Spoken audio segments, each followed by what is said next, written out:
मेरा मसला कुछ अलग था। मैं खुद को बड़ी मुश्किल से संभाल कर घर से बाहर आई थी। कोई मेरे सामने आता तो मैं बहुत ज़्यादा नर्वस हो जाती, लेकिन फिर भी अपने आप को संभाल कर बात करने की कोशिश करती थी। मुझ में कॉन्फिडेंस की बहुत कमी थी। मैं कोशिश करती थी लेकिन मेरे अंदर कॉन्फिडेंस नहीं था। लेकिन उस बच्चे के साथ क्या किया जा रहा था? उस बच्चे का ऐसी चीज़ों तक हाथ पहुंच रहा था। उसके घर का कोई उसे रोकता नहीं था। क्या वह उसके पर्सनल सामान तक भी घुस जाता था? क्या उसकी माँ को यह बात पता नहीं थी कि वह बैग में कौन सी चीज़ें डालकर स्कूल में ला रहा है? क्या वह बाकी बच्चों को यह चीज़ दिखाकर वक्त से पहले उनको भी खराब करना चाहता है? कहीं ऐसा तो नहीं यह छोटा सा बच्चा बेशर्मी फैला रहा था और बच्चों के दिमाग में गंदगी तो नहीं भर रहा था?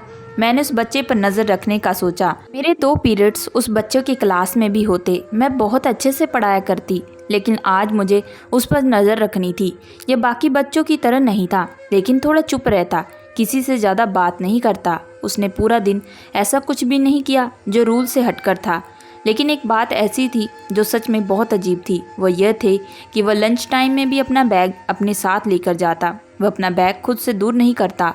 जब पहली बार उसने अपना बैग मुझे दिखाया, वह बहुत परेशान था। जब मैंने उसे कहा कि खोल कर दिखाओ, मुझे चेक करना है। मैं बात कर सकती थी टीचर से भी और अपने दोस्तों से भी, प्रिंसिपल से भी, लेकिन मैं इतनी शर्मिंदा हो गई कि मैं बात नहीं कर पा रही थी।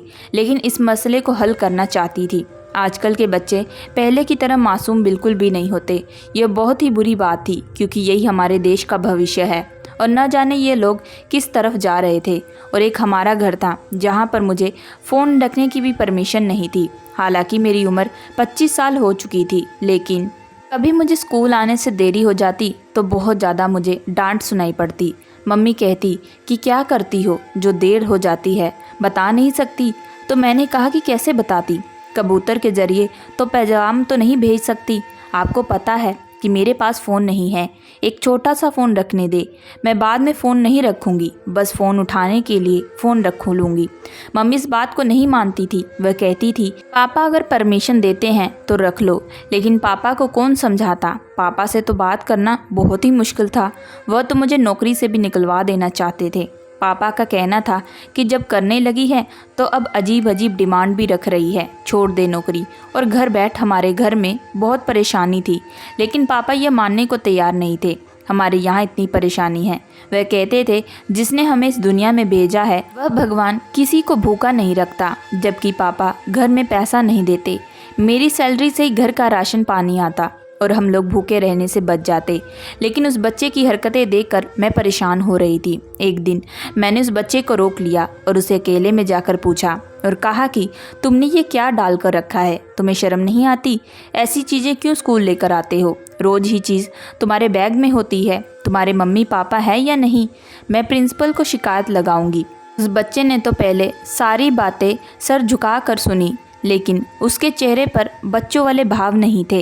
किसी ऐसे इंसान के भाव थे कि क्या तो वह मुझे मार देना चाहता है या फिर मुझे ब्लैकमेल करना चाहता है। जैसे वह मुझे अभी कह रहा हो कि अच्छा तुम मेरी शिकायत लगाओगी, इतनी हिम्मत है तुम में? उसने मुझे 2 पल देखा और कहा कि तुम किसी को कुछ नहीं बता सकती। इतना कहकर वह वहाँ से चला गया और सचमुच मेरी सांस रुक गई थी। मैं बहुत डर गई थी, जैसे कि मुझे सच में किसी बड़े आदमी ने धमकी दी हो और कहा हो कि तुम कुछ नहीं बता सकती और अगर बताओगी तो मैं तुम्हें जान से मार दूंगा या फिर कुछ ऐसा करूंगा जो तुमको हमेशा याद रहेगा। उस बच्चे के अंदर ना जाने क्या एहसास था जो मुझे महसूस हो गया और मैंने सच में किसी को कुछ ना बताया। मैं किसी को कुछ बता भी नहीं सकती थी। प्रिंसिपल के सामने इस तरह की बात मैं कैसे करती? वह बच्चों को स्कूल से निकाल देती। हो सकता है वही सब मासूमियत से कर रहा था, लेकिन आज उसके चेहरे पर मुझे मासूमियत नहीं नज़र आ रही थी। यह बात तो पक्की थी और यह भी हो सकता था कि कोई और उसके बैग में यह चीज़ रख रहा है। और अब तो काफ़ी देर हो चुकी थी। अगर अब मैं बताती तो मुझसे पूछा जाता कि ये सब कब से हो रहा है। अगर मैं कहती कि 2 महीने से, तो उन्होंने यही कहना था कि आपने पहले क्यों ना बताया? आपको किस बात का डर था? क्या आप भी उस बच्चे के साथ मिली हुई थी? इतनी सी बात बताने में आपको कौन सी शर्म आ रही थी? अब तो मैं बीच में फंस चुकी थी। अगर हम किसी पाप का हिस्सा नहीं होते तो मकबूरी करते हैं, इसलिए मैं चुप रही थी और उसकी राजदार बन चुकी थी। एक दिन उसका काम पूरा नहीं था तो मैंने उसे डांट दिया और कहा कि तुम्हारा दिमाग पढ़ाई की तरफ नहीं है, किन चीज़ों में लगाया हुआ है। चीज़ों से अपना दिमाग हटा लो। लेकिन अगले ही दिन कुछ ऐसा हुआ कि मैं हैरान रह गई। मेरे पैरों तले ज़मीन निकल गई। उस बच्चे ने क्वेश्चन याद नहीं किया था। मैं उसे 5 दिन से माफ़ कर रही थी। मेरी आदत नहीं थी, मैं बच्चों पर हाथ नहीं उठाती थी, लेकिन उसने मुझे इतना मजबूर कर दिया। जब मैंने उसे कहा कि क्वेश्चन याद क्यों नहीं किया, तो वह कहने लगा, नहीं करूँगा, मेरी मर्जी, मैं कुछ भी करूँ। यह सुनकर मुझे गुस्सा आ गया। मैंने उस बच्चे को हल्का सा थप्पड़ लगाया, लेकिन वह बच्चा ऐसे ज़मीन पर गिरा जैसे कि मैंने उसे बहुत ज़ोर से मारा है, जबकि बच्चों को मैं ऐसे नहीं मारती थी। वह बच्चा ज़मीन पर गिरकर रोने लगा। तभी साथ वाले कमरे से एक टीचर आ गई और कहने लगी, क्या कर दिया, ऐसे करने की परमिशन नहीं है। मैं बहुत बुरी तरह घबराई। वह इतनी बुरी तरह से रो रहा था, उसने रोते रोते अपना सांस बंद कर लिया। उसके घर वालों को बुला लिया गया। थोड़ी देर के बाद उसके घर वालों में वह बच्चा और मेरे साथ के टीचर जो उसे देखने के लिए आई थी, सब लोग प्रिंसिपल के कमरे में खड़े थे। कोर्ट जैसा माहौल बना हुआ था और मुझे सब लोग ऐसे देख रहे थे जैसे मैं बहुत बड़ा गलत काम कर दिया हो। अब मैं किसी को यह भी नहीं कह सकती थी कि इस बच्चे ने ड्रामा किया, जानबूझकर मुझे गुस्सा दिलाने के लिए क्वेश्चन याद नहीं कर रहा था। मैंने इतना कहा कि मैंने हल्के से थप्पड़ मारा, लेकिन इसका पैर फिसल गया और यह गिर गया। हमारे स्कूल का एक नाम था, हमने ये कहकर रखा कि हम यहाँ बच्चों को नहीं मारते, ज़्यादा से ज़्यादा लिखने की पनिशमेंट देते हैं या फिर खड़ा कर देते हैं। उसने कहा कि आपको मारने की नौबत क्यों आई, आप डांट भी तो सकती थी, और कहा कि आपकी हरकत की वजह से मैं आपको स्कूल से निकाल सकती हूँ। मैं बहुत ज़्यादा परेशान होगी क्योंकि मैं ऐसा बिल्कुल नहीं चाहती थी। मैंने प्रिंसिपल से सॉरी बोला और जब उसके माता पिता से सॉरी बोलने लगी, उसकी मम्मी ने कहा, कोई बात नहीं, हो जाती है गलती, कोई बड़ी बात नहीं है, सिर्फ रोया ही तो है, इससे ज़्यादा तो हम इसे घर पर मारते हैं, बच्चे शरारती हैं। माँ ने तसल्ली दी तो प्रिंसिपल ने कहा कि नहीं, हमसे गलती हुई है। उन्होंने कहा कि कोई बात नहीं, आप लोगों ने फ़ोन करके बुलाया तो हम लोग आ गए, इतनी बड़ी बात नहीं है, आप इनको बिल्कुल भी मत डांटें। उन्होंने मेरा साथ दिया। वह एक अच्छी औरत लग रही थी। वह इस बच्चे को वहाँ से लेकर चली गई और प्रिंसिपल ने कहा, उन लोगों ने कोई एक्शन नहीं लिया, वरना आज तुम नौकरी से निकाल दी जाती। आज के बाद ऐसी कोई हरकत मत करना। मैंने हाँ में सिर हिला दिया। फिर मैं अपनी दोस्त को सब कुछ बताया तो वह हैरान हो गई, कहने लगी, तुमने ये बात पहले क्यों ना बताई। मैंने कहा कि जो बच्चा इतना बड़ा ड्रामा बना सकता है, आज मैं उसकी वजह से नौकरी से जा भी सकती थी। अगर मैं उसकी बात बता देती तो उसे साफ साफ मुकर जाता। वह बहुत शरारती और चालाक बच्चा है। उसकी माँ को भी उसके बारे में पता है, तभी तो वह मेरा साथ दे रही थी, इसलिए कुछ और ही सोचा होगा। मैंने उससे बहुत प्यार से, बहुत अच्छे तरीके से बात कर ली। अब मैं भी चालाकी करूँगी। मेरी दोस्त ने कहा कि तुम्हें कुछ ना कुछ तो करना चाहिए, लेकिन मैं बहुत ज़्यादा डर गई थी। अगर मेरी नौकरी चली जाती तो हम लोग तो भूखे मर जाते। मुझे कुछ ऐसा करना था जिससे मेरी नौकरी को भी कोई खतरा ना हो। मुझे बच्चों की माँ बहुत अच्छी लगी थी।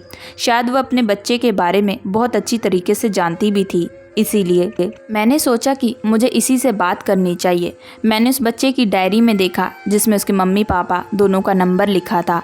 हमारे स्कूल में बहुत अच्छा स्कूल था, यहाँ पर हर चीज़ का ख्याल रखा जाता। अगर किसी बात की कोई इमरजेंसी पड़ जाए, इसलिए मम्मी पापा दोनों का नंबर यहाँ दिया जाता।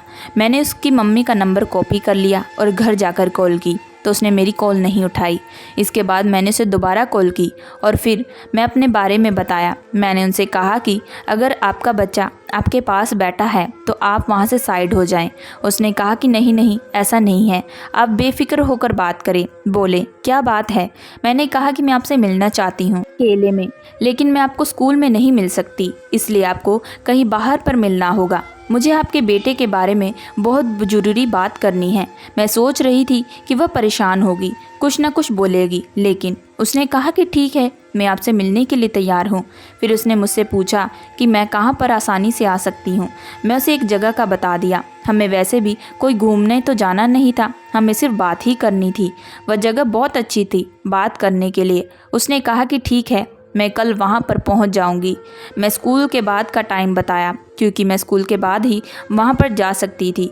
उस औरत से बात करके मुझे बहुत अच्छा लगा। उसने मेरी बात बहुत अच्छे तरीके से सुनी और मेरे साथ कोऑपरेट भी किया। अगले दिन वह मेरे सामने में बैठी थी और मैंने उसे बताया कि आपका बेटा अपने स्कूल बैग में बहुत अजीबोगरीब चीज़ें लेकर आता है। उसने पूछा कि कौन सी चीज़। मैंने बताया कि आपके बेटे के बैग में आपकी पर्सनल चीज़ होती है, जो एक औरत की पर्सनल चीज़ हो सकती है, जो रोज़ इस्तेमाल कर सकती है, वो उसके बैग के अंदर होती है। और मैंने उसे बताया कि मैं उससे बात की तो उसने मुझे तेवर दिखाए, तो मैंने उनको वह बात भी बताई उस दिन क्या हुआ था। मैंने कहा कि मैं आपके बेटे पर बिल्कुल भी हाथ नहीं उठाया, उसे थप्पड़ कहा भी नहीं जा सकता। मैं सिर्फ उसकी बेइज्जती करने के लिए उसे हल्का सा थप्पड़ लगाया था, ताकि उसे एहसास हो और वह आगे से क्वेश्चन याद करके आया करे। मैं उसे चोट नहीं पहुंचाना चाहती थी। उसने मेरी बात बहुत ध्यान से सुनी और फिर मुझे एक ऐसी बात बताई जो बहुत हैरान कर देने वाली थी। तो उसने एक बच्ची की तस्वीर दिखाई और कहा कि यह मेरी बेटी है। उसने कहा, और जिस बच्चे की आप बात कर रही हैं वह मेरा बेटा नहीं है। दरअसल मैं उसकी असली माँ नहीं हूँ।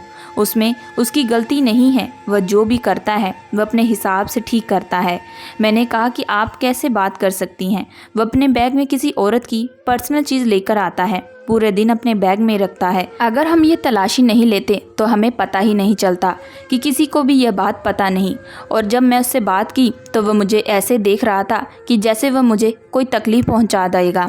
वह बच्चा उम्र में बहुत छोटा है, लेकिन उसकी हरकतें अपनी उम्र से ज़्यादा बड़ी है। ये कोई आम बात नहीं है। आप इसे नॉर्मल कैसे ले सकती हैं? आप उसकी माँ नहीं हैं, इसलिए आप समझ नहीं सकती। उन्होंने बताया कि दरअसल इस बच्चे का कोई कसूर नहीं है। वह बहुत छोटा था जब उसकी माँ उसे छोड़कर चली गई थी।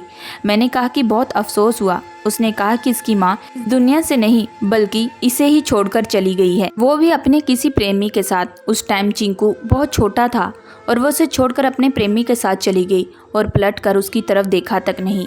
वही वक्त जब ये बच्चा सपनों में चला गया और आम बच्चों की तरह ना रहा। उसमें इसकी माँ और इसके बैग में इसकी माँ का एक जोड़ा और ज्वेलरी और कान का झुमका जो ये अपने पास रखता है। इसकी माँ अपने कमरे में सब कुछ ले गई थी और जो वह सब कुछ पीछे छोड़ कर गई वह सब उसने जमा करके अपने पास रखना शुरू कर दिया। और वह इन चीज़ों को हमेशा अपने पास रखता और किसी को हाथ ना लगाने देता। इसके पापा को भी ये सब पता है। वह भी अपनी पत्नी को बहुत मोहब्बत करते थे और उसने भी अपनी पत्नी की कुछ चीज़ें बचा कर रखी हैं। लोग चले जाते हैं लेकिन अपनी यादें पीछे छोड़ जाते हैं, इसलिए ये बच्चा बहुत ज़्यादा बदतमीज़ हो गया। मैं इसके पापा को बहुत पहले से जानती थी। हमारे पापा आपस में दोस्त थे। दरअसल यह मेरी भी दूसरी शादी है। दरअसल मेरी जहाँ पहले शादी हुई थी वह लोग अच्छे नहीं थे। उन्होंने मुझ पर बहुत जुल्म किया और मैंने उनसे डिवोर्स ले लिया। मेरी बेटी मेरे पहले पति की है। मैंने यही सोच कर आई थी कि इस घर को अपना घर समझूंगी, लेकिन यह मुझे भी अपनी माँ नहीं समझता। यह मुझे माँ कहकर बुलाता भी नहीं। इसके पापा भी बिल्कुल ऐसे ही हैं। वह भी अपनी पत्नी की चीज़ों को गले से लगा कर रखते हैं, जबकि वह इन्हें धोखा देकर गई है। तब भी वह इसके बारे में कोई बुरी बात नहीं सुनते। कभी कभी मुझे रात को अपने कमरे में से रोने की आवाज़ें आती हैं। उसके पापा होते हैं जो अपने पहली पत्नी की जुदाई में रो रहे होते हैं। उसने उनके साथ अच्छा नहीं किया, लेकिन फिर भी यह दोनों उसके दीवाने हैं।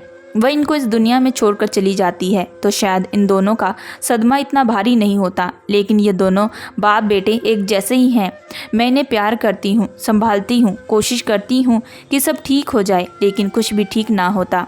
वह औरत जालिम थी, लेकिन जो उसने इन लोगों के साथ किया, इतना प्यार करने वाला पति और इतना प्यार करने वाले बेटे को छोड़कर चली गई। अच्छा भला ये बच्चा था, लेकिन अब यह बच्चा बच्चा ना रहा। इसमें बच्चों वाली कोई बात ही नहीं है। यह सबसे बदतमीजी करता है, बुरी बातें करता है, उल्टी सीधे जवाब देता है, मारपीट करता है। पिछले स्कूल से भी इसलिए इसे निकाला गया था क्योंकि वहाँ पर भी इसने एक बच्चे को मारा था। उसकी चीज़ों के लिए एक छोटे से बैग में डालकर अपने साथ लिए फिरता है। जब मैंने पति से कहा कि इसे किसी दिमागी डॉक्टर के पास ले जाएं, लेकिन सबसे पहले उसे खुद जाना चाहिए, जिसने आज तक अपनी शादी के रिंग नहीं उतारी। मैं तो अपने बच्चों को भी उससे दूर रखती हूँ क्योंकि वह अचानक बहुत गुस्सा करता है। मैंने कहा कि मैं आपकी मदद करूंगी, मैं इस बच्चे को नॉर्मल कर सकूं। उसने कहा कि ये सब आप बिल्कुल मत कीजिएगा क्योंकि ऐसा बिल्कुल भी नहीं होने वाला। मैं बहुत कोशिश की हूँ लेकिन ऐसा ना हो सका। मैंने उस औरत का धन्यवाद किया और उसने मुझे यह भी कहा कि आप ये बात किसी को मत बताइएगा। कल को अगर कोई और टीचर इसके बैग में ये चीज़ देख लेती है तो आप उसे समझा दीजिएगा, क्योंकि अगर ये चीज़ छीन ली जाए तो ये पागल हो जाता है और नुकसान पहुंचा सकता है। और घर आई तो मैं उस बच्चे के बारे में भी ये सोचने लगी कि लोग कैसे अपनी खुशी के लिए अपने बच्चे की ज़िंदगी और दिमागी हालात बर्बाद कर देते हैं। उसकी माँ का पता नहीं कहाँ बैठी अपनी ज़िंदगी में जी रही होगी, लेकिन उसका बच्चा 10 साल की उम्र से ही दिमागी बीमारियों से ग्रस्त हो गया। लेकिन इसे इसकी कोई परवाह नहीं। लेकिन मैंने भी सोच लिया था कि ज़िंदगी में कोई अच्छा काम करने का मौका मिल रहा है तो मैं ज़रूर करूँगी। मैंने उसे दोस्ती करने की कोशिश करूँगी। ये काम मेरे लिए बहुत ज़्यादा मुश्किल था। वह लड़का जो पहले से ही किसी से बात नहीं करता, वह मेरे साथ तो उसने पहले ही बदतमीजी की थी। मैंने उसे कहा कि किस चीज़ के लिए इतना तो बता दो, लेकिन वह कुछ नहीं बोला। फिर एक दिन एक टीचर ने उसका बैग चेक करना चाहा तो वो मेरी तरफ देखने लगा जैसे मुझे कुछ कह रहा हो कि मुझे बचा लो। मैंने उस टीचर को बातों में लगाकर उसका खुद बैग देख लिया और मैंने टीचर से कहा कि इसमें कुछ भी नहीं है। उस दिन उस बच्चे को मुझ पर थोड़ा सा भरोसा हुआ और उसने मेरे साथ दोस्ती कर ली। धीरे धीरे हमारी दोस्ती बढ़ने लगी। फिर हम एक दूसरे से बातें करते। फिर उसने धीरे धीरे मुझे अपनी माँ के बारे में बताना शुरू कर दिया कि ये उसकी माँ की चीज़ है। मैं उनसे बहुत प्यार करता था। मैंने उससे कहा कि कभी कभी हमारे मम्मी पापा हमें छोड़कर चले जाते हैं, लेकिन उनके जाने के बाद हमें अपनी ज़िंदगी को जीना पड़ता है। मैंने उसे बहुत समझाया। मैं उससे बहुत प्यार से बात करती थी। उसे क्वेश्चन याद नहीं होते तो मैं उसकी मदद किया करती। मुझे हैरानी हुई कि वह सच में एक बहुत अच्छा बच्चा था, लेकिन वह डिप्रेशन में था। धीरे धीरे उसके डिप्रेशन दूर होने लगे तो जल्दी एक अच्छा बच्चा बन गया। तो हम सबकी इज्जत करता और सबसे बहुत अच्छे तरीके से बात करता। मैंने उसे कहा, हमारी मम्मी इसी दुनिया में हैं, किसी दिन तुमसे मिलने आएंगी, तुम उनको माफ़ कर दो, क्योंकि भगवान कहते हैं कि हमें सबको माफ़ कर देना चाहिए। उनकी चीज़ों को दिल से मत लगाओ, उनकी चीज़ों को कहीं संभाल कर रख दो। उसने मेरी बात मानी और उसने ऐसा ही किया। इसी बीच मैंने उसकी माँ से कहा कि वह भी अपने पति को टाइम दे, उसका ख्याल रखे और उसे भी अपनी पत्नी की यादों से निकालने में उसकी मदद करे। उसने भी मेरी बात मानी और अपने घर का माहौल अच्छा करने की कोशिश की। फिर मैंने कहा कि अपने पति और बेटी और बेटे को घर से लेकर निकला करो, बाहर जाया करो। तभी मेरी दोस्ती उसके साथ हुई और हम दोनों एक दूसरे से बातें भी करने लगे। मैं कभी कभी सोचकर हैरान होती कि हम लोग एक दूसरे को जानते तक नहीं थे और वह औरत उस घर को बिगाड़ कर चली गई थी। वह मुझे घर संभालना था और वह कम मुझे मेरे भगवान ने दिया था। मुझे इससे कोई फ़ायदा नहीं था, मेरा कोई मतलब नहीं था, लेकिन उनके चेहरे की खुशियाँ लौट आई। भगवान ने शायद मुझे इसका गिफ्ट दिया। मेरी शादी बहुत अच्छे घर में हो गई। यह रिश्ता मेरा चीकू की मम्मी ने करवाया। उनका कोई रिश्तेदार था जो कि आउट ऑफ कंट्री में रहता। उसका अपना घर था। अब मैं उसी घर का हिस्सा बन गई। अब मेरा चीकू के घर भी आना जाना था। उसके घर में आया जा करती और सब कुछ ठीक हो गया। ज़िंदगी भर खुद पर ज़रूर फ़क्र होगा कि कुछ अच्छा काम ज़रूर किया था। आखिर में उस औरत के बारे में यही कहना चाहूँगी कि उसने बहुत गलत किया। उसने 2 लोगों की दिमागी हालत ख़राब कर दी, उनकी ज़िंदगी दांव पर लगाई थी। इतने मासूम बच्चों को उसने इतने बड़े सपने में डाला। उसने इंसाफ और अब भगवान पर छोड़ दिया। वह कभी भी नज़र नहीं आई, कभी उसने फ़ोन ना किया। दुनिया में कैसे कैसे पत्थर दिल लोग होते हैं। ईश्वर सबका भला करे। दोस्तों, मैं आशा करती हूँ कि आप लोगों को ये कहानी पसंद आई होगी। अगर आप लोगों को ये कहानी पसंद आई है तो प्लीज़ हमारे चैनल को लाइक एंड सब्सक्राइब ज़रूर करिएगा एंड बेल आइकन का बटन ज़रूर दबाइएगा।